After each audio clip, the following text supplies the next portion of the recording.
Sueños y realidades del descubrimiento de América. Yo no titularía esto de me parece pensador marginal uruguayo. Pues algunos macanazos que se tenían por ciertos un poco antes y un poco después del descubrimiento. Efectivamente, antes de la aventura de Colón había un montón de mitos cosmológicos, cosmográficos, algunos de ellos de origen clásico, otros que habían nacido en la Edad Media, y convengamos que en el viaje de Colón muchos de esos mitos quedaron absolutamente en ridículo. Momento. Gracias. Muchísimas gracias. ¿Cómo le va? El público ha empezado a aplaudir después de oír que fue raro el aplauso de la clase. No, que algunos mitos aplaudieron el hecho de que algunos mitos clásicos quedaron al descubierto con el viaje de Colón. Yo si hubiera oído eso también hubiera irrumpido en aplausos y vítores. No creo que lo aplaudieron a usted. No. Llegué en el momento justo. Sí. Estuvo esperando. Bueno, está bueno algo esto. rato que aplaudieran alguna frase enfervorizadora como esta, ¿sí? Que viene a acabar con los mitos de la Edad Media, y aprovechó y entró.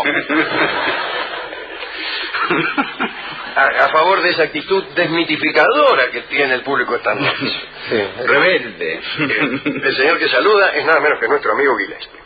Bien. En verdad iban a ir a buscar algo, fueron a buscar algo y encontraron algo distinto, esto ya. Y salió una mitología nueva. No es que la verdad vino a reemplazar a los mitos. En algún caso sí, pero en otros casos nuevos mitos se incorporaron a la colección.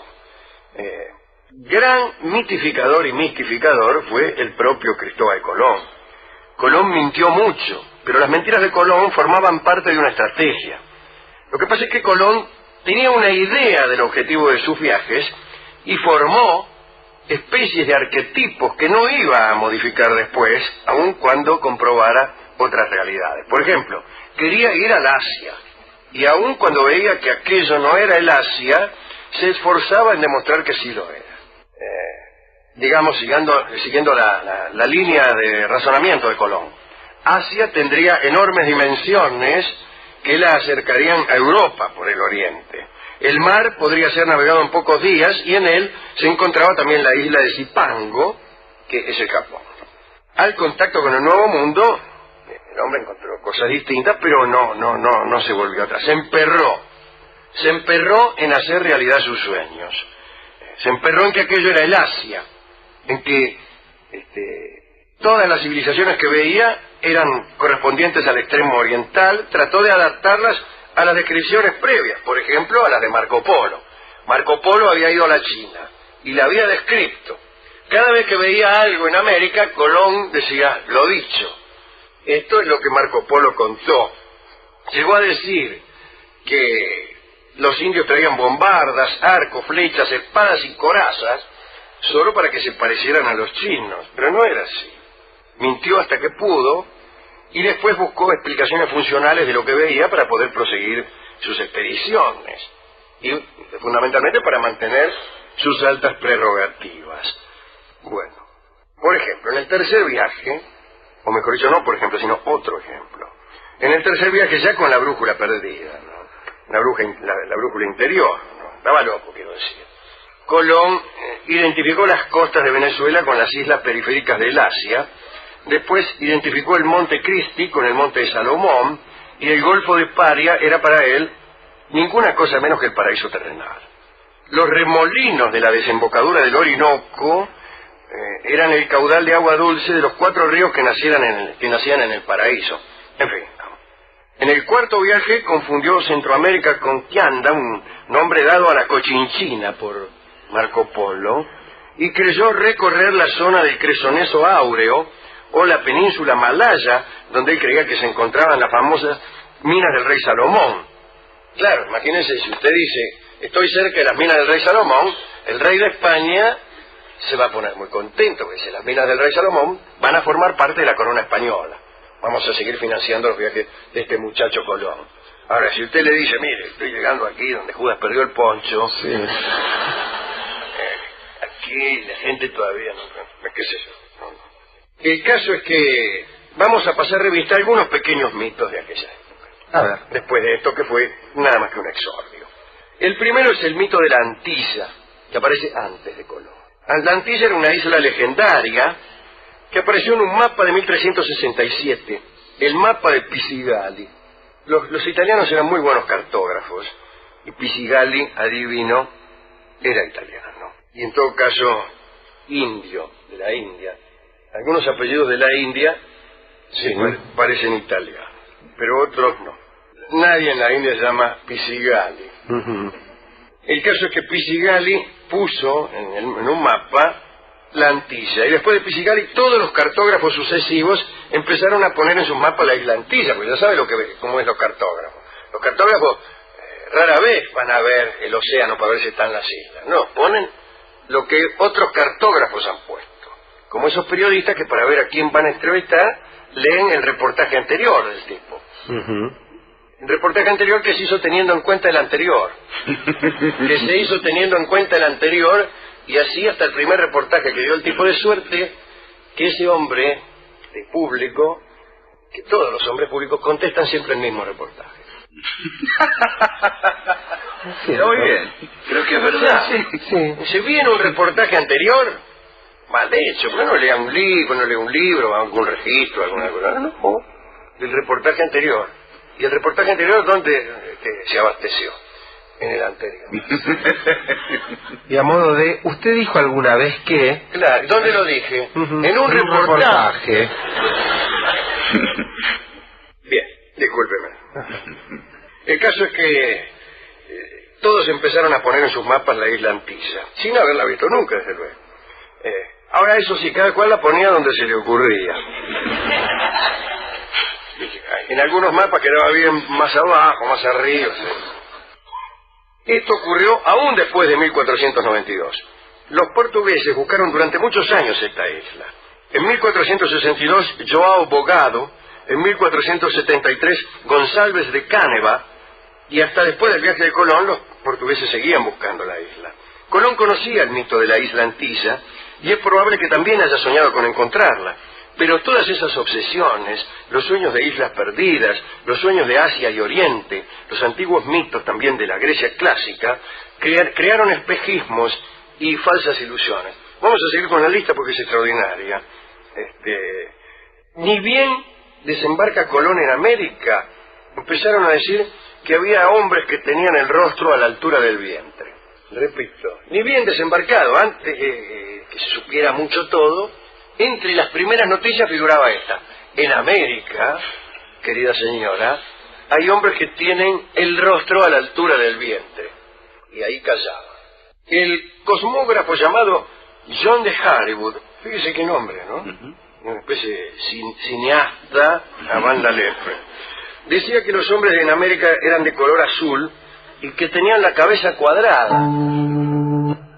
La voy. Lo cual es cierto en algunos casos. Contaban acerca de los mutallas, que decían que eran personas con los pies al revés. De suerte que quien no los conociera y resolviera seguir sus huellas, caminaría siempre al contrario de ellas. Los seguirían para el lado de donde venían, no para el lado donde iban, ¿no? Contaban que los pigmeos se amputaban los dedos según se iban muriendo los miembros de su familia, hasta que no le quedaban dedos, o miembros de su familia. Aquí en Córdoba se hablaba de los comechingones, que según parece vivían bajo tierra. En el Paraguay, de los cariguá de la selva, que tenían el cuello tan corto que no sobresalía de los hombros. Me recuerda a muchas personas que yo conozco. Un poco desacogotadas. Hablaban de los gigantes. Esta fue una leyenda bastante considerable, tanto que en History Channel todavía pagan expediciones para buscarla. Cuando llegó Sebastián Elcano, completando la vuelta al mundo de Magallanes, a Sevilla, en 1522, se difundió el relato de que los compañeros de Magallanes habían visto gigantes en la bahía de San Julián, en 1520, en la Patagonia, Y un siglo después, en su historia del descubrimiento, población y conquista del Río de la Plata, el amigo Ruiz Díaz de Guzmán habló de los patagones y cuenta cómo los marineros de Magallanes habían capturado a uno. Parece que se le habían tirado 10 tipos encima y así habían podido reducirlo. Lo habían tratado bien al principio, al gigante, pero después se quiso rajar, lo ataron y entonces el gigante se enojó y se murió. Se negó a comer y se murió. Calculan que tenía unos 15 pies, o sea, unos 4 metros. Era alto, sí. La verdad, en NBA estaba bien. En la conquista del Perú también se creía que debía lucharse contra gigantes, y Fray Pedro Simón, en sus noticias historiales, dice que habían hallado sepulcros donde había huesos enormes.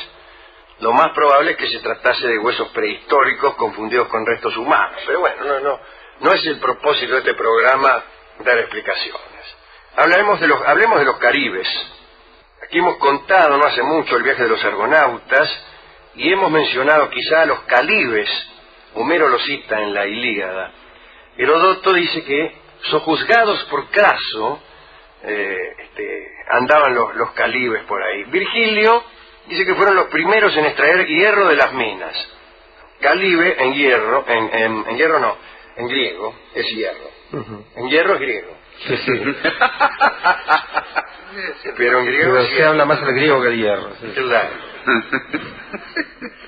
Por ahí vivía, no por ahí, en realidad, los argonautas iban a un país donde estaba un amigo de este programa llamado Eetes, un nombre extraordinario. Y estos calibes, que vivían cerca de Eetes, de los pagos de Eetes, eran un poquitito antropófagos. No es necesario. Y vivían cerca de los escitas, que eran bastante antropófagos. El caso es que Colón empezó a decir que había una tribu llamada Carib o Cariba, y que todos le temían.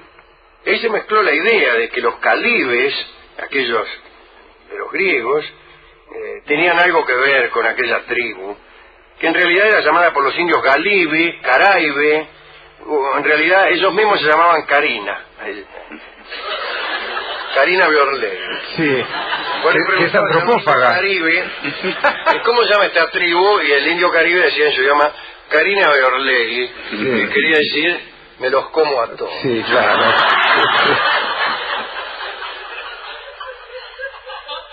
Bueno, ese testimonio de que los caribes se llamaban a sí mismos Carina, lo dio nuestro amigo von Humboldt, aquel que... el de la calle. Sí, el de la calle Humboldt. Claro. Generalmente sucede que las tribus indígenas no se llaman a sí mismas como las llaman los demás, ¿no? Si hubiera habitantes en Marte, no se llamarían a sí mismos marcianos, y el mismo planeta quizás no se llamaría Marte, sino la Tierra. Aquí los indios pampas jamás supieron que eran los indios pampas. Así mismo se llamaban los gentes, la gente, que pampa, que sabían ellos. Otros sueños. El sueño de la fuente de la juventud, del cual hemos hablado alguna vez, ¿no? Nuestro amigo Juan Ponce de León, un hombre muy valeroso, que ya sintiéndose envejecer, oyó hablar de la fuente de la juventud, fue a ver si la encontraba. El tipo sintió decir que la fuente estaba por ahí, por Florida o por el Golfo de México. En realidad se hablaba del río de la juventud más que la fuente. Y se fue Ponce de León a recorrer aquellas regiones tremendas en aquel entonces. Peine de ríos hay ahí. Y él decía que uno de esos ríos era el de la juventud. Empezó a recorrer toda la costa del Golfo de México y se bañaba en todos los ríos, que había centenares de ríos. Se bañó en todos. Después, tras las huellas de Ponce de León, fue Hernando de Soto, que dio su vida y su nombre a una marca de automóviles. Sí. Tenía una marca de automóviles de Soto. Eso se llama así por Hernando de Soto, no por otra cosa. Tenía como un cacique, ¿se acuerdan? La punta de... Y de Soto tampoco encontró la juventud, y sí la muerte, lo mismo que Ponce de León. Los dos murieron.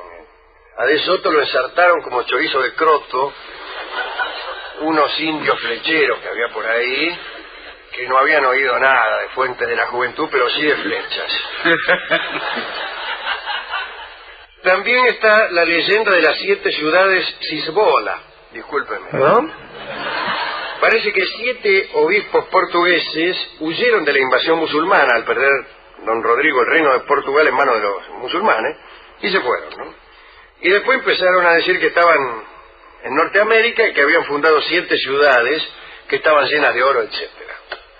Se juntó esto con una leyenda indígena de los Nahuatl, de 7 tribus que habían emigrado hacia el norte, o que había un señor llamado Fray Marcos de Niza, que estaba convencido de que en lo que hoy es el territorio de los Estados Unidos existían 7 ciudades llenas de riquezas, etcétera, etcétera. Bueno, de todos estos cuentos surgió un afán que se tradujo en expediciones que fueron a buscar las 7 ciudades, ninguna tuvo éxito. Están las Amazonas. Recuerdan ustedes, ¿no? Las Amazonas forman parte de los mitos griegos, vivían en el Cáucaso, y eran mujeres que solamente recibían hombres, recibir es un eufemismo, una vez al año. Una vez por año se apareaban, vamos a decirlo así. Y después, si es que tenían un niño, lo enviaban con los hombres, y si era niña, la retenían y vivían mujeres solas. También sabemos que eran muy guerreras, etcétera, etcétera. Cuando llegaron los españoles a Sudamérica se encontraron con algo parecido, con el relato de algo parecido. Oyeron hablar de mujeres que no recibían hombres, sino cada tanto, o que estaban reservadas, y esto realmente existía. Le decían que vivían en 5 casas muy grandes, y hasta el nombre creyeron escuchar era igual, Amazonas. En realidad habían escuchado mamaconas, y deben haber oído hablar a gente que a su vez había oído hablar de las vírgenes del sol, o de las mujeres que le estaban reservadas al Inca, mujeres que casualmente vivían en 5 casas muy considerables. Es decir, cuando uno viene con los sueños armados y con unos mitos muy establecidos en el marote, enseguida cree ver una sirena donde en realidad hay una foca, ¿no?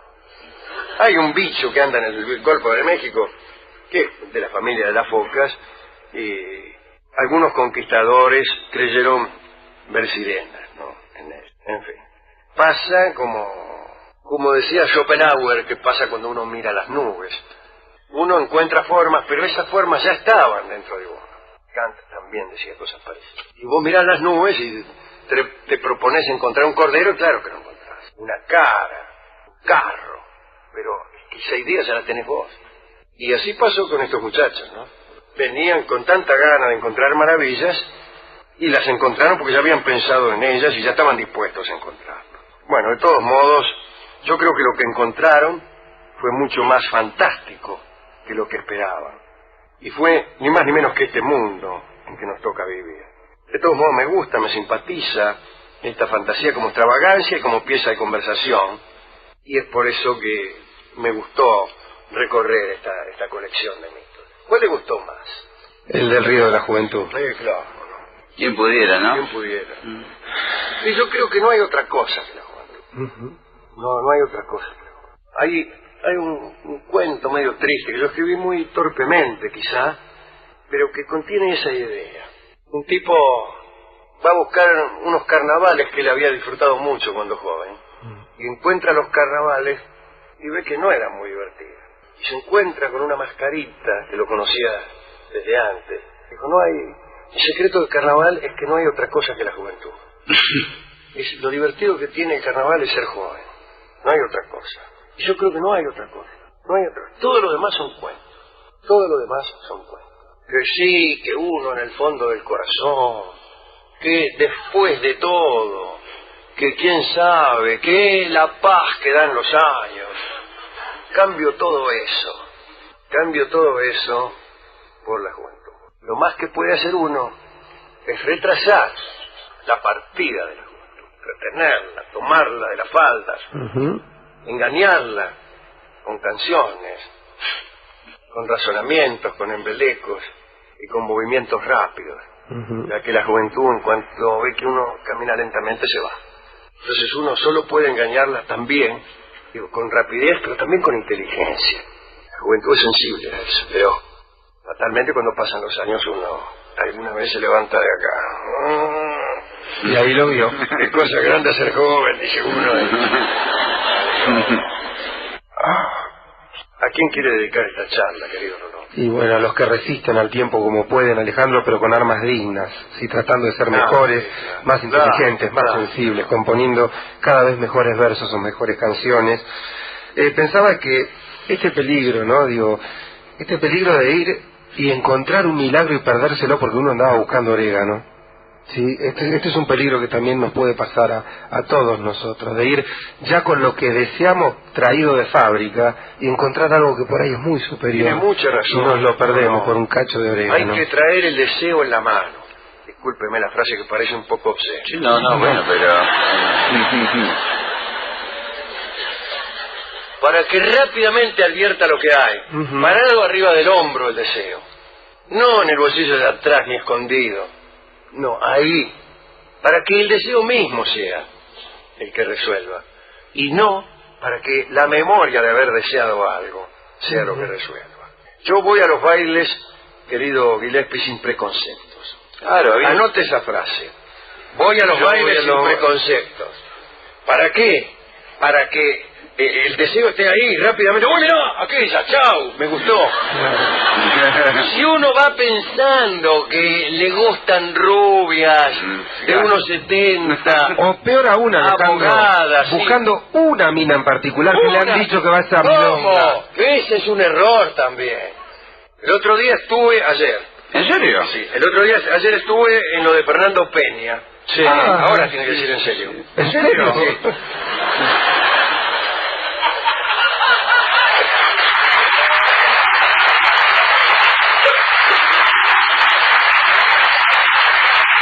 Y me dijo, pida 3 deseos. ¿Qué? ¿Por qué? Me quejé, ¿qué es esto? Es un cuento viejísimo que le hacen a uno, un viejo timo. Te concedo 3 deseos. Respuesta, no me bastan. Claro, quiero más. No me bastan. Qué mala noticia que me concedan 3 deseos. Tengo 10.000. ¿Por qué me vas a conceder solo 3? Sí, no me concedas ninguno y déjame ver cuántos digo yo. Dame el 50% de los que tengo. 3 es nada. 3 es nada. Cada vez que alguien dice te concederé un deseo, en realidad lo que está haciendo es bloquear el camino de todos los demás. Así que no voy a buscar una mena. No. Está bien. Ni 3. Va a tener que comprarse un micro. Voy a buscarlas todas y después veremos. Después veremos lo que dice la vida y lo que dice esta especie de lechuza que es mi deseo, que la llevo parado en el hombre, que se da cuenta antes que yo, y que me hace accionar antes de pensar. Ahí es donde hay que llevar el deseo, delante del pensamiento, no atrás. Hay algo de esto que mete miedo, Alejandro, ¿no? Pienso en esta famosa frase que dice más o menos que bueno, murió en la de él, murió en la de uno, murió en la ley de uno. Cuando se habla de un testarudo, cuando se habla de alguien que ha llevado sus sueños hasta un camino tal que casi se toca con la locura, ¿sí? Casi se toca con la psicosis. La realidad demuestra otra cosa y ni el tipo no renuncia y dice, mirá que bueno, sigue con la de él. Equivocado, pero la de él. Bueno, yo temo a eso, porque... ¿Cómo no le va a temer? Es una característica principalísima de Hitler. Exactamente. Bueno, por eso le temo, ¿no? Cuando cae esto en manos de la ciencia o del poder es peligroso. Por eso digo que está bueno esto de poder tener deseos, pero no confundamos la frase, ¿no? Los sueños que eclipsan, los sueños que se parecen a una alucinación un poco psicótica a veces, con la capacidad de desear cada vez más. Y dentro de estos deseos, qué mejor, Alejandro, que el que usted postulaba recién, ¿no? El deseo de ser jóvenes, es decir, el deseo de estar siempre cerca del amor y la pasión. Vamos a ilustrar esta charla. Quiero decir que hemos ido a la discoteca, hemos recorrido un largo camino burocrático y hasta que nos topamos finalmente con un discotecario no muy proclive a las ilusiones y a los sueños y nos dio este hermoso balsecito que se llama Soñar y nada más. Estaba en demostrar que sí lo era. Digamos, siguiendo la línea de razonamiento de Colón. Asia tendría enormes dimensiones que la acercarían a Europa por el oriente. El mar podría ser navegado en pocos días y en él se encontraba también la isla de Zipango, que es el Japón. Al contacto con el Nuevo Mundo, el hombre encontró cosas distintas, pero no se volvió atrás. Se emperró se emperró en hacer realidad sus sueños. Se emperró en que aquello era el Asia, en que todas las civilizaciones que veía eran correspondientes al extremo oriental. Trató de adaptarlas a las descripciones previas, por ejemplo, a las de Marco Polo. Marco Polo había ido a la China y la había descrito. Cada vez que veía algo en América, Colón, sueños y realidades del descubrimiento de América. Yo no titularía esto de me parece pensador marginal uruguayo. Pues algunos macanazos que se tenían por ciertos un poco antes y un poco después del descubrimiento. Efectivamente, antes de la aventura de Colón había un montón de mitos cosmológicos, cosmográficos, algunos de ellos de origen clásico, otros que habían nacido en la Edad Media, y convengamos que en el viaje de Colón muchos de esos mitos quedaron absolutamente en ridículo. Momento. Gracias. Muchísimas gracias. ¿Cómo le va? El público ha empezado a aplaudir. Después de oír que fue raro el aplauso de la frase. No, que algunos mitos aplaudieron el hecho de que algunos mitos clásicos quedaron al descubierto con el viaje de Colón. Yo, si hubiera oído eso, también hubiera irrumpido en aplausos y víctores. No creo que lo aplaudieron a usted. No. Llegué en el momento justo. Sí. Estuvo esperando. Bueno, está bueno algo esto. rato que aplaudieran alguna frase enfervorizadora como esta, ¿Sí? que viene a acabar con los mitos de la Edad Media, y aprovechó y entró. A favor de esa actitud desmitificadora que tiene el público esta noche. Sí. Rebelde. El señor que saluda es nada menos que nuestro amigo Gillespie. Bien. En verdad iban a ir a buscar algo, fueron a buscar algo y encontraron algo distinto. Esto ya. Y salió una mitología nueva. No es que la verdad vino a reemplazar a los mitos. En algún caso sí, pero en otros casos nuevos mitos se incorporaron a la colección. Gran mitificador y mistificador fue el propio Cristóbal Colón. Colón mintió mucho, pero las mentiras de Colón formaban parte de una estrategia. Lo que pasa es que Colón tenía una idea del objetivo de sus viajes y formó especies de arquetipos que no iba a modificar después, aun cuando comprobara otras realidades. Por ejemplo, quería ir al Asia, y aun cuando veía que aquello no era el Asia, se esforzó, decía, lo dicho. Esto es lo que Marco Polo contó. Llegó a decir que los indios traían bombardas, arcos, flechas, espadas y corazas, solo para que se parecieran a los chinos, pero no era así. Mintió hasta que pudo, y después buscó explicaciones funcionales de lo que veía para poder proseguir sus expediciones, y fundamentalmente para mantener sus altas prerrogativas. Bueno, por ejemplo, en el tercer viaje, o mejor dicho, no por ejemplo, sino otro ejemplo, en el tercer viaje ya con la brújula perdida, ¿no? la brújula interior, ¿no? Estaba loco, quiero decir. Colón identificó las costas de Venezuela con las islas periféricas del Asia, después identificó el monte Cristi con el monte de Salomón,